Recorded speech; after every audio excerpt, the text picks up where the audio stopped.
Baştağlarım görüp alıyla, süretlerim görüp alıyla.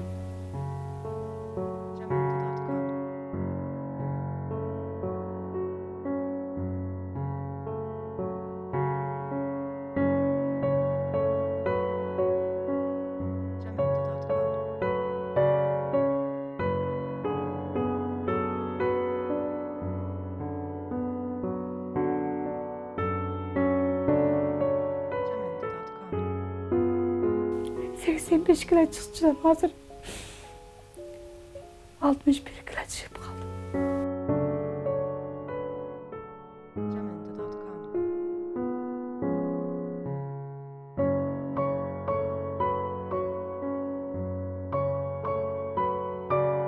Başta süretlerimi görüp alıp iyiler.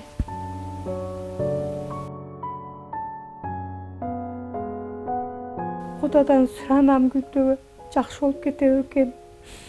Şu baldarım toyun görüp ökenmin dep. Азыр ушундо могу ичиңиз эже.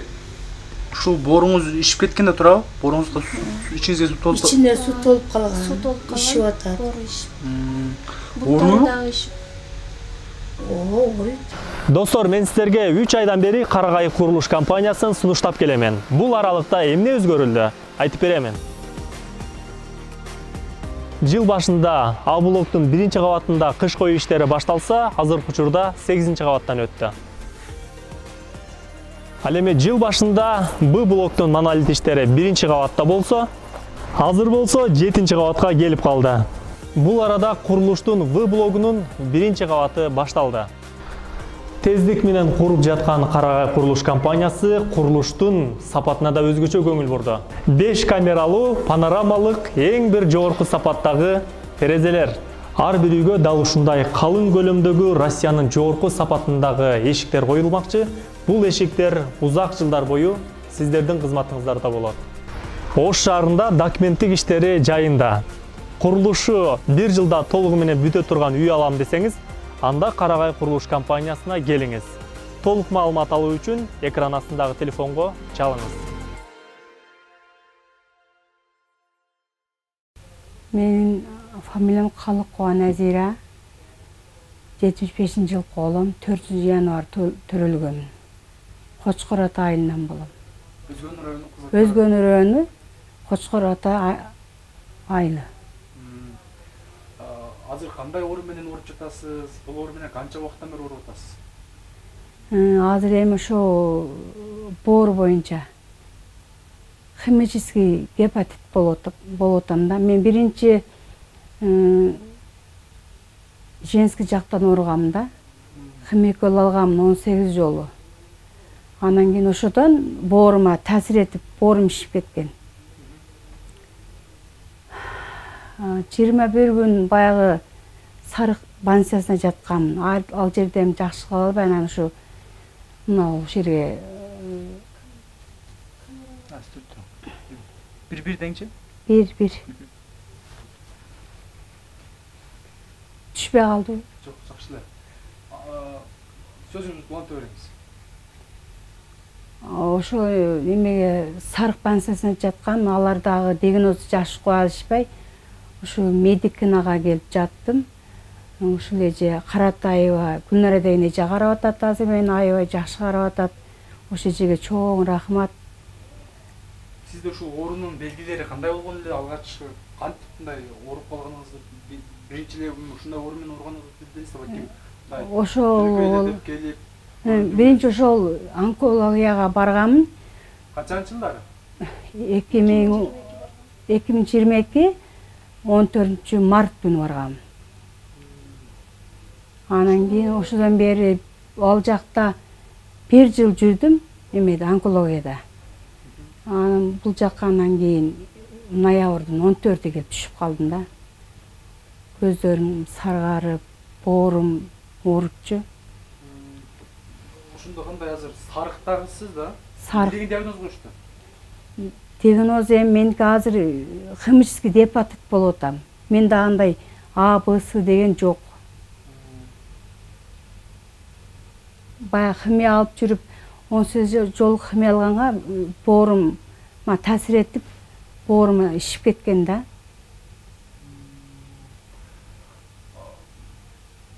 Азыр эми бул орунду дарылаш үчүн кандай кылыш керек экен? Канча каражат керек экен? Баягы дарылаш керек экен.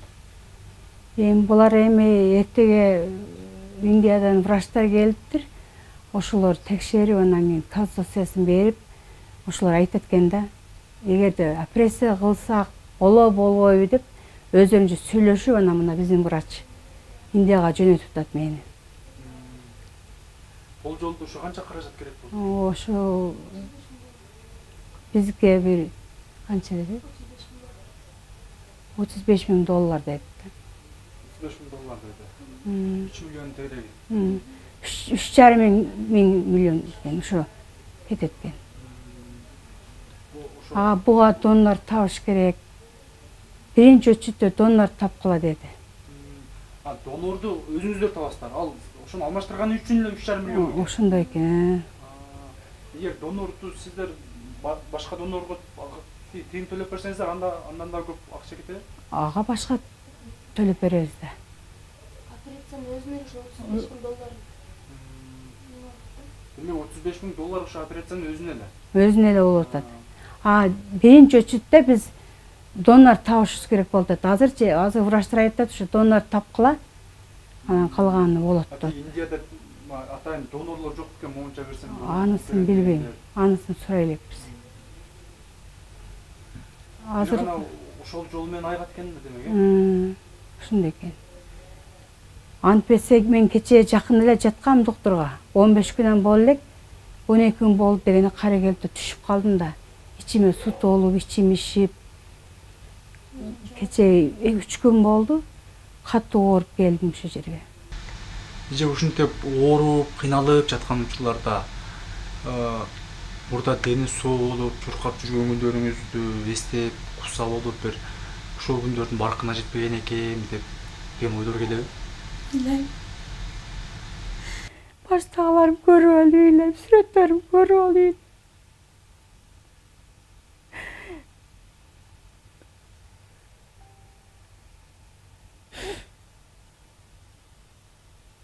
Seksen 5 kilo çıkacağım hazır. 61 kilo çıkıp kaldım. Kança kızınız var? 2 uul 2 kızım var. Bir kızım bergemi, bir kızım üylödüm. Bir kızım turmuşka ördüm, bir balam üylögüm. Hazır 2 tas kiçinekey. Başta сүрөттөрүмдү көрүп алып ыйлай. Кудадан суранам күтүүгө жакшы болуп кетеби экен. Ушу балдарым тоюн көрөбү экенмин деп.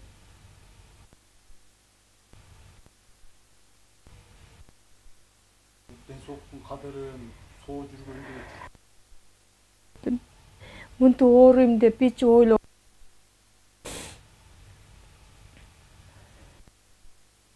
Менин башка адамдар деп атат. Эми азырынча ондой эле байкалып элек. Мен себеби мени эми эле билип атышат да бар жогу. Кечээ жакында ошол эме чыгарганда элдер көргөндөр ыйлап атат. Эми эле угушту бар жогу. Жаш кезимде ошо үйүнүн жумушу экен. Москвага барып келгенмин. 7 ай иштеп кайра келет элем. Жазда барып, кышта спаса берет элем. Бул ошол неден улам ушуларга чалдыгат экен, балким ошол Орусияда суукта, ысыкта жүрүп бир оору өткөзүп алыпсызбы? Неден болот экен? Врачтар айтыштыбы? Жок, айтышпады. Боор ошол химия укол алганыңыздан ошо бооруңуз ишип, химия укол көтөрө албай бооруңуз ишип кеткен деп баары эле ошентип атат. Онкологияга барганыңызда химия укол алгансыз, ошондон. Ал врачтар дагы жакшы эле текшеришпей, ушундой химия укол 2 жол 3 жыл алсаңыз жакшы болуп кетет десе эле мен барып ала берипмин да. Себеби мага түшүндүрүшкөн эмес да алар. Мындай болсо мындай болот, андай болсо андай болот депчи. Сиздин ден соолугуңуз көтөрө алабы? Ал уколду алган сиздин ден соолугуңузга зыян келип калбайбы? Алар бүт баарын карап чыгыш керек эле да. Ошо да онтип айткан эмес да. Мага айткан эмес онтип барат элем. анализди алат эле эме кан колман. 3 күндө кайра чыгып келе берет элем, ошентип жүрдүм. 3 жолу алып туруп анан Бишкекке барып көрсө Бишкекте таптаза чыктым. Анан кийин таптаза чыккандан кийин врачтарга айттым да эми ушундай болуп 3 жолу химикол алып келгем уяктан десем, башта эле айтпайсызбы же буякта анализдериңизди алдырың деди. Алып бардым. Химия уколду сизге каерде беришти? Мына немеде Областныйдабы? чоң больница бар, эме мачит бар экен мына жерде. Ошол жерде онкология бар го. Ошол жерде. Жылдыз деген. Эмесин фамилиясын унутуп калдым. Кыскасы ошто эле болуптур да? Мына жерде жакын го. Ошол жерде. Гүлназ кафесинин жанында экен ошо онкология больницасы. Ошол жерде эме кылдым, анан алар дагы көрүп врачтарым жини келди. Аябай химикол берип айдайыптыр. Да 2 жолу алсаңыз эже жакшы болуп кетесиз деп деди да, алар да ачынан. Күйөөм экөөбүз 2 жолу кирдик ба врачтын алдына, жылдыздын алдына. Айтканыңызды алдырып таштай бер. Бизге бала 4 балабыз бар болот десе ынабаган да, таптаз экен, эмне кыласыз, албайсыз депчи. Адан кийин Бишкектен келип өзүм дагы кирдим. Маткам алып таштай бер деп. Дагы ынабай коюп да, эмне кыласыз, кыйналасыз депчи. Ошо менен оорум башталып кетти. Ошо деме 1 жыл 4 ай болду экен, ошо больницадан үйдө турсам 1 ай турам. Кайра эле больницага келип жатам. 1,5 жылдан бери. 1,5 жыл болуп калды. Дагы деле Платинада жашайсыздар? Ошо жердебиз. Ал Платинага кандай, ал жерде сиздер кароолчусуздарбы же Платинада үй сиздерге өзүңүздөр менчикпи? Жок, ал өкмөттүкү. Ошол жерде айлык алып. Күйөөм ошол жерде кароол болуп иштейт. Ал жерде канча айлык аласыздар? Ал жерде башта 5.000 алчу, азыр 3 ай 4 ай болуп калды, 15.000 болуп калды айлык. Ошо менен жашап жүрдүк да. Эми азыр эч ким иштебейт, балдарым баары үйдө, 2 балам жаш. Ошо күйөөмө карап отурабыз, 15.000 карап эле. Ошол 3 миллион сомду табууга өзүңүздөрдө таптакыр мүмкүнчүлүк жок. Жок. Эми тууган урукта деле ушундай эл журттан суранып атабыз. Тууган урук деле карап турбагандыр, алар деле бир колдон келишинче жардам берип атат. Тууган уруктар деле топ эме кылып атышат. Бирок карапайым эл үчүн 3 миллион сом чогултуш кыйын да. Эми ар ким аркы түшүнөт экен. Эми сөздөрүнөн угуп атабыз, эми өзүңө деле көпчүлүксүңөр го дегендер болуп атат. Майли. Ушинтип Кудайдын берген мээнетин тартып атам. Анан ошол деним сак жүргөн учурларда могул ишти жасап алган эмескенмин, моундай кылып алган эмескенмин. Ошондо бекер эле ушул мындай кетип адамдар болот да. Өзүң дениң сак чуркап жүрөсүң, анан кийин бир көйнөккө мисалы үчүн аял кишилер же бир жакшы алтын шакек ала албай калса капа болуп, ыйлап кандай учурлар болгон билесиз да? Жок. Мен болгонун кетилим экен. Болгонун кетилим. Негизи ден соолугуң болсо андай нерселер мындай арзыбаган эле нерсе экенби? Эми денем азыр эме оорубасам үйдө үйлөрдү ишти кылып, балдарым иштетип, өзүм үйдө отурмакмын да. Эми азыр иштесем деле болот, жаш элемин, эми 48ге толдум. Урматтуу кыргыз калкым, алдына баарыңарга рахмат айтам. Баарыңар мен тааныганыңардын баары эле ден соолугумду сурап, ыйлаган ыйлап атат. Тааныштарым баары эле бечере ыйлап атат. Ошолорго да чоң рахмат. Бергендер берип атат жардам. Эми ушул Индияга барганга биздин каражатыбыз жетишпей атат. Бизге жардам берип койгула. Сиздерден суранам. Рахмат алдын ала бар жоңорго. каныңыз көтөрүлүп, ден соолугуңуз ордуна келгенден кийин көзүңүздүн көрүүсү ордуна келе экен? Ошо биринчи куйганда жакшыраак болду эле да. О, эки жол кан койгондон деле 68 болуптур. Ал деле аз да. Азыр мисалы үчүн менин жүзүмдү тааныбай атасызбы? Мына баланы деле көрбөй атам мен. Ошон үчүн мына кыздарым келип карап жатты. Түнү вообще көрбөйт көзүм. Канча пайызга түшүп кетти ушунда? Азыр көзүн текшерилет да, жөн эле ошо мына кан азайгандан көз эми көрбөй калат экен да. Бирок Бул көз боюнча Өзбекстан анча эмеге барып дарыланасың деп. демек көз боюнча дагы дарыланыш керек. Ага Көз боюнча да дарылаш керек. Бөйрөгүмдө, эки бөйрөгүмдө таш бар. Өтүм алдырганым, өтүңүздөн өсүп калыптыр, таш пайда болуп калыптыр дейт. Соğuğumuz var deyip. Şu Özbekistan... Demek hazır sizde şu Bordo'nun başka dağı Толтыра маселе көп экен да. Şu birinci ölçüde şu borumu жакшы болгондон кийин көзгө неме кылам да, Өзбекстанга төзөм. Көзүңүздүн көрүүсү качандан бери начарлап кетти ушунда? 1 ай болуп калды. 1 айдан бери. 1 айдан өтүп калды. Ага чейин жакшы эле көрчү эле. Ага чейин жакшы эле көрчү эле. Азыр эшикке чыкканда Түнү кадимкидей азыр уже башталды. Күндүзү бир аз жакшыраак көрөсүз. Күн кечтегенде көрүш кыйын болуп калат. Өз дамына комната аябай жарксыз болуп экен. Комнатанын баары жагы ошондой. Көздү айыктырыш үчүн ага дагы чоң сумма керек болсо керек. Бирок ол жерге азыраак кетет. Азыр ошол сиз биринчи очередте боорду алмаштырып атабы? Боордорун атат. Боорду каратыш керек болуп атат да. Мапты калай калдым? Апамдын боору 1 жылдан бери ооруп келди. İçi işip, buttары да işip. Siz карайсыз. Ооба мен карайм, көптөн бери мен карап турдум. Азыр ушундо могу ичиңиз эже ушул бооруңуз ишип кеткенде турабы? Бооруңузга ичиңизге суу толуп. İçinde su толуп калган. Суу толуп калган. İşip атат. Боору ишип. Ооруу? Буттары да ишип. Ооруйт. Ооруйт.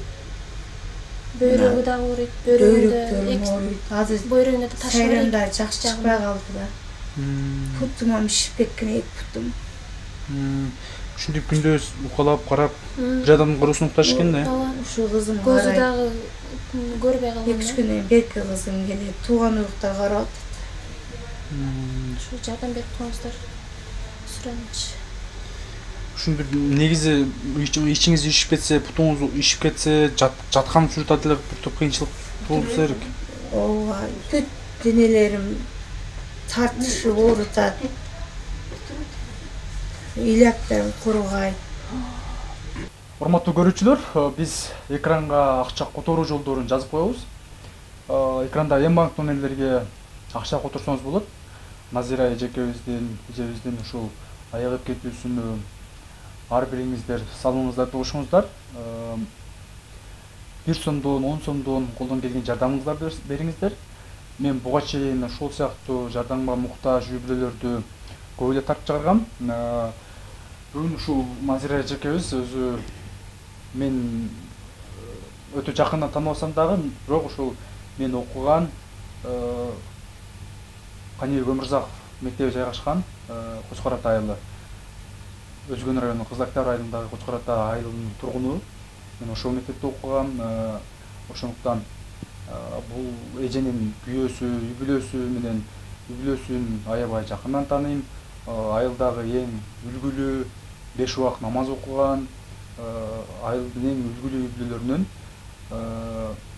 Ошол учурда кайнатаңыз айылдын имамы, айылдын имамы көп жылдан бери ушу айылда имам болуп, динге кызмат кылып, элге кызмат кылып келген үй-бүлөлөр.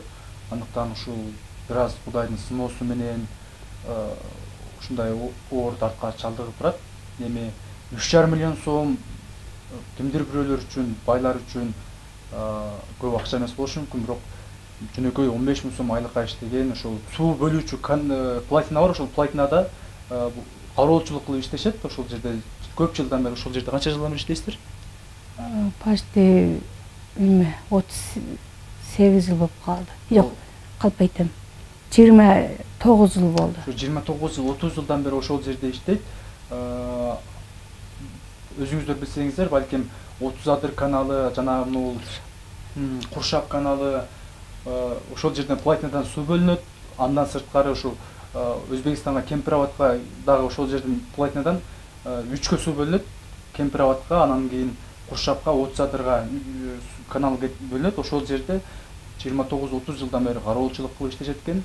Мурда ошол 5000 айлык алса, азыр 15000 айлык алып калыптыр. Ошол айлыкты күнүмдүк жашоосуна тегилигине жеткизип жашап келишкен. Бирок азыркы учурда ушундай тарткачалдыкканан улам чоң суммадагы акча табуу кыйын болуп атат. Ар бириңиздер колдон келген жардамыңыздарды көрсөтөсүздөр деп терең ишеничтебиз. Саламатта болуңуздар.